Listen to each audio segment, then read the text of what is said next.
Hello दोस्तों, आप सभी का ऑल अबाउट सोशियस में स्वागत है। और हम लोग यह पहले ही चर्चा कर चुके हैं कि जैसे ही कार्ल मार्क्स का टॉपिक समाप्त होगा उसके बाद हम लोग इग्नू में जो भी कार्ल मार्क्स से संबंधित बहुविकल्पीय प्रश्न दिए गए हैं उन पर हम लोग चर्चा करेंगे।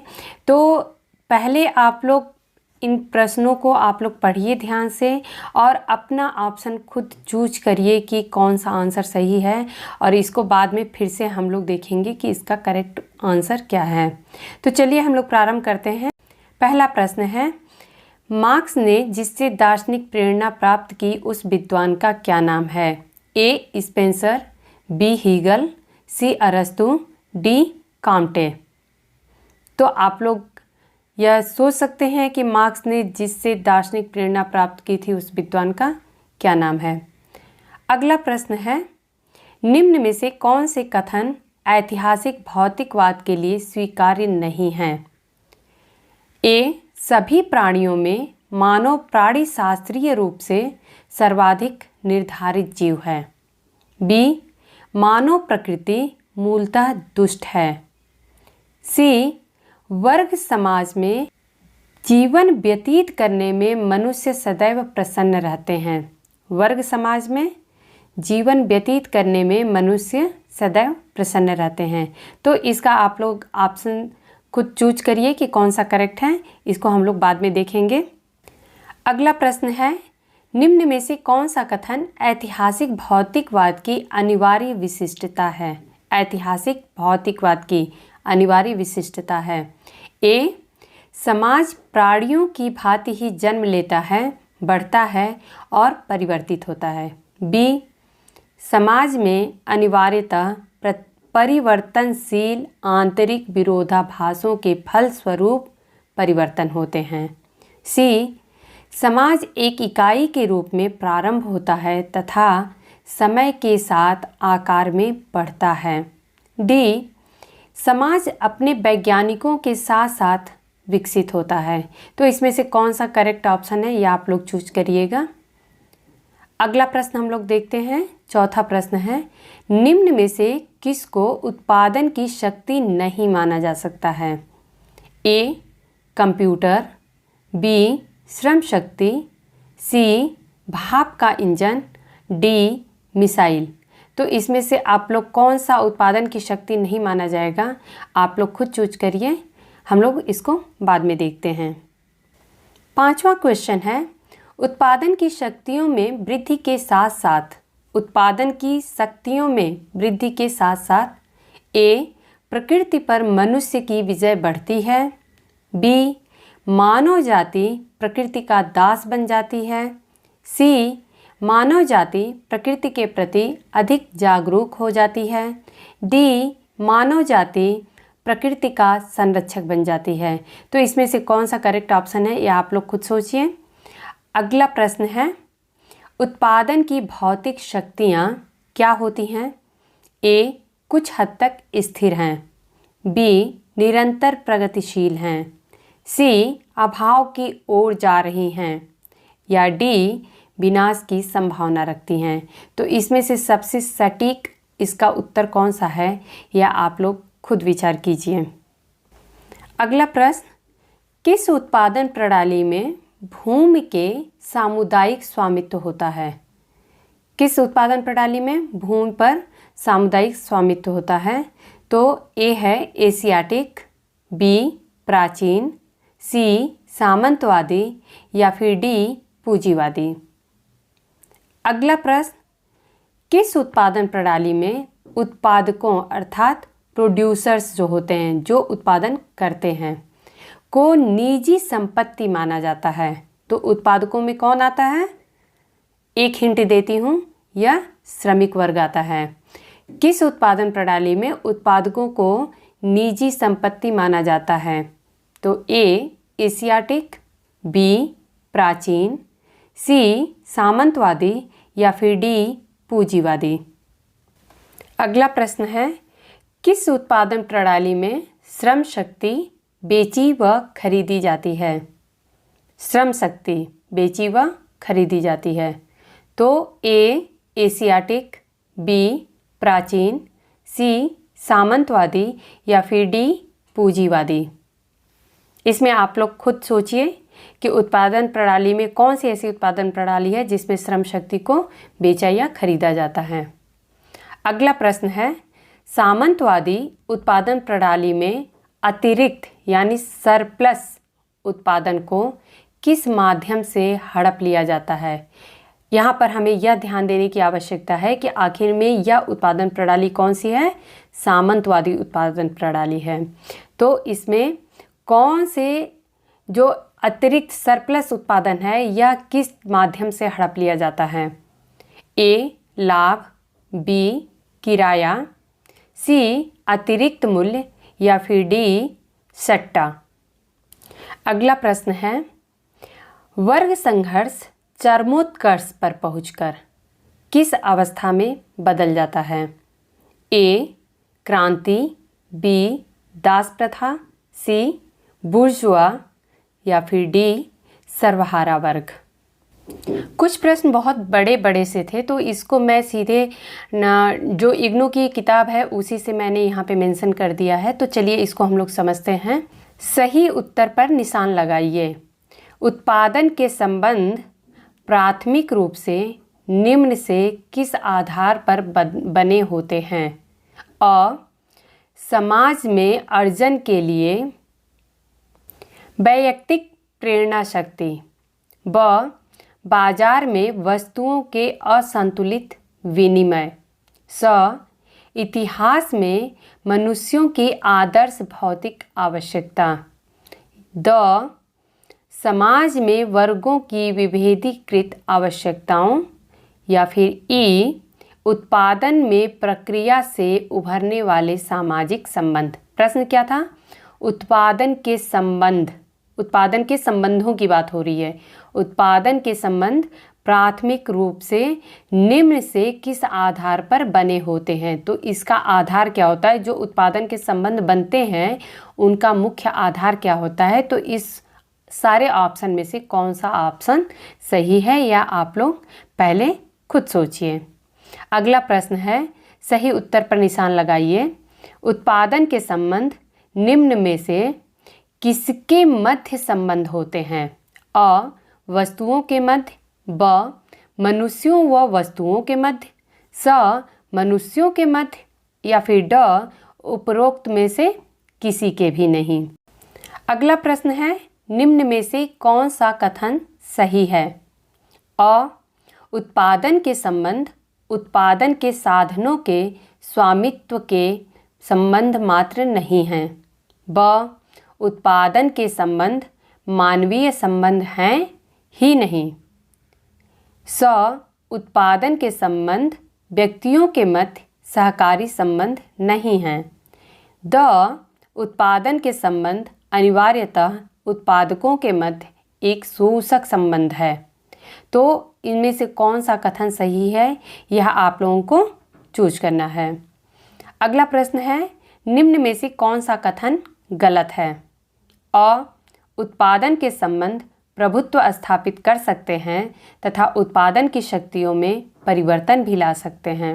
ब उत्पादन के संबंध अनिवार्यतः उत्पादन की शक्तियों से संबंधित नहीं होते हैं। स उत्पादन के संबंध उत्पादन की शक्तियों के साथ संघर्षरत हो सकते हैं। द उत्पादन के संबंध उत्पादन की शक्तियों में परिवर्तन ला सकते हैं। तो इसमें से कौन सा कथन गलत है हमें वह सेलेक्ट करना है। अगला प्रश्न है, निम्नलिखित प्रश्नों के सही उत्तरों पर निशान लगाइए। पहला है, मार्क्स के अनुसार उत्पादन प्रणाली को निम्न में से क्या कहा जा सकता है? अ एक आनुभविक अवधारणा अर्थात कॉन्सेप्ट, ब एक मनोवैज्ञानिक प्रघटना अर्थात फिनोमेनन, स एक प्राणीशास्त्रीय तथ्य अर्थात फैक्ट, द एक आर्थिक परिवृत्ति अर्थात वेरिएबल, ई एक अमूर्त संयोजन अर्थात कंस्ट्रक्ट। दूसरा प्रश्न है, निम्न में से किसको सही रूप से उत्पादन प्रणाली कहा जा सकता है? अ पशुपालन संबंधी, ब कृषि संबंधी, स सामंतवादी या फिर द जनजातीय। तो इनमें से पहले आप लोग खुद सोच लीजिए कि इसका सही उत्तर क्या है। अब इसको हम लोग एक एक करके डिटेल में देखते हैं। तो पहला प्रश्न है, मार्क्स ने जिससे दार्शनिक प्रेरणा प्राप्त की उस विद्वान का क्या नाम है। तो हम सभी यह जानते हैं कि मार्क्स जो हैं वह हीगल से प्रभावित थे, तो इसका उत्तर हीगल हो जाएगा। जो दूसरा प्रश्न है कि निम्न में से कौन से कथन ऐतिहासिक भौतिकवाद के लिए स्वीकार्य नहीं है। तो जब यहाँ पर हम देखेंगे कि कौन से कथन है, अर्थात यह एक से भी ज़्यादा कथन हैं। और यह हम सभी जानते हैं कि जो ऐतिहासिक भौतिकवाद है वह कॉन्सेप्ट हमें क्या कहता है। तो वह कहता है कि जो भौतिक दशाएं हैं उनमें यदि परिवर्तन होता है तो मानव समाज जो है वह एक अवस्था से दूसरी अवस्था में परिवर्तित होता है। अगर इसको हम आधार मान के चलते हैं तो यह तीनों ही कथन स्वीकार्य नहीं हैं, क्योंकि सभी प्राणियों में मानव प्राणी शास्त्रीय रूप से सर्वाधिक निर्धारित जीव है। यह कथन भी ऐतिहासिक भौतिकवाद के लिए स्वीकार्य नहीं है। दूसरा जो है, मानव प्रकृति मूलतः दुष्ट होती है। यह हम लोग पहले ही पढ़ चुके हैं कि मानव प्रकृति जो होती है ना तो पूरी तरह से मूलतः दुष्ट होती है और ना ही अच्छी प्रवृत्ति की होती है। तीसरा जो है, वर्ग समाज में जीवन व्यतीत करने में मनुष्य सदैव प्रसन्न रहते हैं। यह भी कथन सत्य नहीं है, क्योंकि जो वर्ग समाज है इसमें यह अवश्य नहीं है कि जो मनुष्य है वो सदैव प्रसन्न ही रहे। तो इस प्रकार से यह तीनों कथन जो है वह ऐतिहासिक भौतिकवाद के लिए स्वीकार्य नहीं है। इसलिए यह प्रश्न आप लोग बिल्कुल ही ध्यान से समझ लीजिएगा। अगला प्रश्न है, निम्न में से कौन सा कथन ऐतिहासिक भौतिकवाद की अनिवार्य विशिष्टता है। तो हम लोग यह जानते हैं कि ऐतिहासिक भौतिकवाद की जो अनिवार्य विशेषता है वह कौन सी है। चलिए इसमें हम लोग क्लियर करते हैं। समाज प्राणियों की भांति ही जन्म लेता है, बढ़ता है और परिवर्तित होता है। तो समाज जो है वह प्राणियों की भांति ही जन्म लेना, बढ़ना और परिवर्तित होना ऐसा नहीं होता है।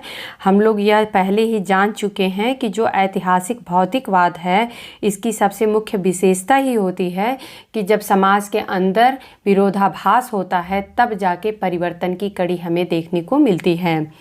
दूसरा जो ऑप्शन है, समाज में अनिवार्यतः परिवर्तनशील जो प्रवृत्ति है वह आंतरिक विरोधाभासों के फलस्वरूप परिवर्तन होते हैं। तो यह जो ऑप्शन है वह सही हो जाएगा, क्योंकि जो भी समाज में परिवर्तन होता है वह उस समाज के खुद आंतरिक विरोधाभासों के कारण ही होता है। सी जो है, समाज एक छोटी इकाई के रूप में प्रारंभ होता है तथा समय के साथ आकार में बढ़ता है। तो यह ऑप्शन भी गलत हो जाएगा। और समाज अपने वैज्ञानिकों के साथ साथ विकसित होता है, यह ऑप्शन भी सही नहीं है। अगला प्रश्न है कि निम्न में से किसको उत्पादन की शक्ति नहीं माना जा सकता है, जिसमें कंप्यूटर, श्रम शक्ति तथा भाप का इंजन, इन तीनों को हम उत्पादन की शक्तियों में रखेंगे, लेकिन मिसाइल जो है उसे उत्पादन की शक्ति में नहीं मानेंगे। क्योंकि हम देखते हैं कि उत्पादन की शक्तियों में उत्पादन के साधन और उत्पादन के संबंध दोनों आते हैं, और कंप्यूटर, श्रम शक्ति तथा भाप का इंजन जो है यह उत्पादन की शक्तियों में ही आएंगे, क्योंकि यह उत्पादन को बढ़ाने में हमारा योगदान देते हैं, जबकि मिसाइल जो है वह ऐसा नहीं है।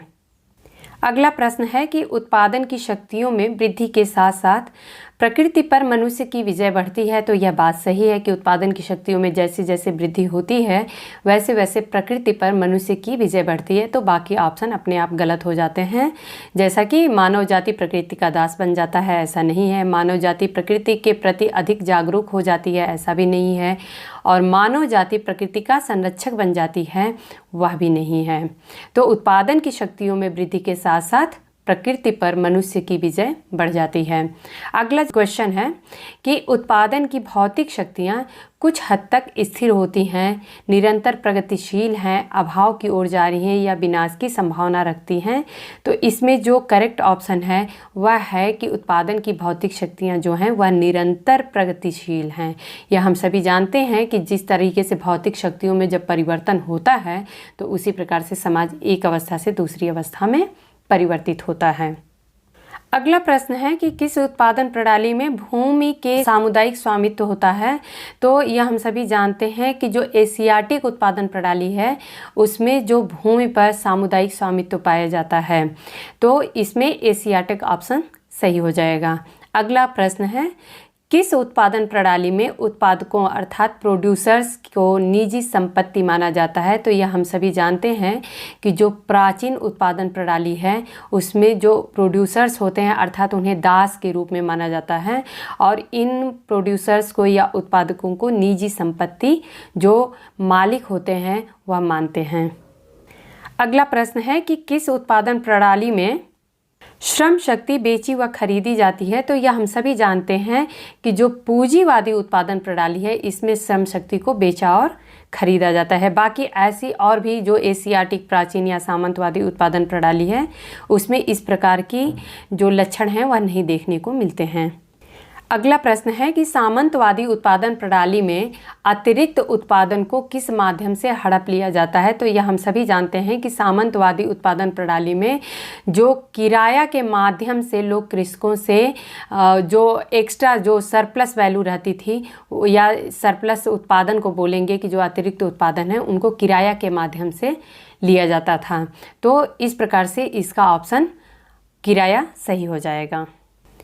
और अगला प्रश्न जो है कि वर्ग संघर्ष चरमोत्कर्ष पर पहुंचकर किस अवस्था में बदलता है। तो यह हम सभी जानते हैं कि जब वर्ग संघर्ष अपने चरमोत्कर्ष पर पहुंच जाता है तो वह क्रांति का रूप ले लेता है। तो इसमें क्रांति जो है वह सही उत्तर हो जाएगा। अगला प्रश्न जो है वह उत्पादन के संबंध प्राथमिक रूप से निम्न में से किस आधार पर बने होते हैं। तो इसमें जो ई ऑप्शन है कि उत्पादन में प्रक्रिया से उभरने वाले यह सामाजिक संबंध होते हैं, क्योंकि उत्पादन की प्रक्रिया से तो ये संबंध उभरते हैं। तो ये जो उत्पादन की प्रक्रिया होती है इसी से यह सामाजिक संबंध उभरते हैं। तो यह ऑप्शन सही हो जाता है। अगला प्रश्न है कि उत्पादन के संबंध निम्न में से किसके मध्य संबंध होते हैं। तो हम सभी ये जानते हैं कि जो उत्पादन का संबंध होता है वह मनुष्यों के बीच संबंध पाया जाता है। तो इसमें जो ऑप्शन सा ऑप्शन है कि मनुष्यों के मध्य संबंध पाया जाता है यह उत्पादन के संबंध को कहते हैं। अगला प्रश्न है कि निम्न में से कौन सा कथन सही है। तो इसमें जो अ ऑप्शन है कि उत्पादन के संबंध उत्पादन के साधनों के स्वामित्व के संबंध मात्र नहीं है। तो यह बात सही है कि जो उत्पादन के संबंध हैं यह सिर्फ और सिर्फ देखा जाए तो उत्पादन के साधनों के स्वामित्व के संबंध ही सिर्फ नहीं है, इससे अधिक भी कुछ होता है। तो इसमें जो अ ऑप्शन है वह सही हो जाएगा। अगला प्रश्न जो है कि निम्न में से कौन सा कथन गलत है। इसमें जो है उत्पादन के संबंध अनिवार्यतः उत्पादन की शक्तियों से संबंधित नहीं होते हैं। यह ऑप्शन सीधे सीधे हमें गलत दिखाई दे रहा है, क्योंकि जो उत्पादन के संबंध हैं यह उत्पादन की शक्तियों के ही पार्ट होते हैं। हम लोग सभी जानते हैं कि जो उत्पादन की शक्तियाँ होती हैं उन्हीं में उत्पादन के साधन और उत्पादन के संबंध दोनों को मिला के ही उत्पादन की शक्तियाँ होती हैं। तो उत्पादन के संबंध कैसे भी उत्पादन की शक्तियों से संबंधित होंगे। इस प्रकार से जो ब ऑप्शन है वह गलत है। अगला प्रश्न है कि मार्क्स के अनुसार उत्पादन प्रणाली को निम्न में से क्या कहा जा सकता है। तो उत्पादन की जो प्रणाली है यह एक अमूर्त संयोजन है, अर्थात एक कंस्ट्रक्ट है। इसको हम एक कॉन्सेप्ट भी नहीं बोल सकते हैं या इसे हम एक प्रघटना भी नहीं बोल सकते हैं, इसे एक फैक्ट भी नहीं बोल सकते हैं, ना ही इसे एक वेरिएबल बोल सकते हैं। तो हो सकता है कि यह प्रश्न किसी भी एग्ज़ाम में पूछा जा सकता है, इसलिए आप लोग इसे केयरफुली नोट कर लीजिएगा कि मार्क्स के अनुसार जो उत्पादन प्रणाली है यह एक अमूर्त संयोजन है। अगला और आज का आखिरी यह प्रश्न है कि निम्न में से किसको सही रूप से उत्पादन प्रणाली कहा जा सकता है। तो इन चारों ऑप्शन में हम लोग देख रहे हैं कि जो सामंतवादी है इसको हम उत्पादन प्रणाली कह सकते हैं। तो इस प्रकार से इग्नू में कार्ल मार्क्स का जो बुक है उसमें ये सारे बहुविकल्पी प्रश्न थे जिसको मैं आप लोगों के सामने लेके प्रस्तुत हुई थी। और इसी के साथ हम लोग कार्ल मार्क्स के जितने विचार थे या जो भी कॉन्सेप्ट थे, इन सारे टॉपिक्स को हम लोग समाप्त कर चुके हैं। अगर फिर भी आप लोगों को अगर कोई भी कन्फ्यूजन है, संदेह है कहीं पे, तो आप लोग हमें कमेंट करके क्वेरी कर सकते हैं, पूछ सकते हैं। मैं उन सारे टॉपिक्स को फिर से अच्छे से समझाने की कोशिश करूँगी। वैसे हमें नहीं लगता है कि इतना अच्छे से कॉन्सेप्ट क्लियर होने के बाद, एक एक चीज़ें इतनी डिटेल में पढ़ने के बाद फिर भी कोई कन्फ्यूजन बना रहेगा। बट फिर भी अगर आप लोगों को कुछ भी कन्फ्यूजन होता है तो आप लोग हमसे क्वेरी कर सकते हैं। आप लोगों का बहुत बहुत स्वागत है। और इसी कड़ी में हम लोग अब इमाइल दुर्खीम को स्टार्ट करेंगे और उनके एक एक जो विचार हैं इसी प्रकार से बिल्कुल डिटेल में समझने की कोशिश करेंगे। तो बस आप लोग ऐसे ही पढ़ते रहिए, हमारे साथ जुड़े रहिए। धन्यवाद।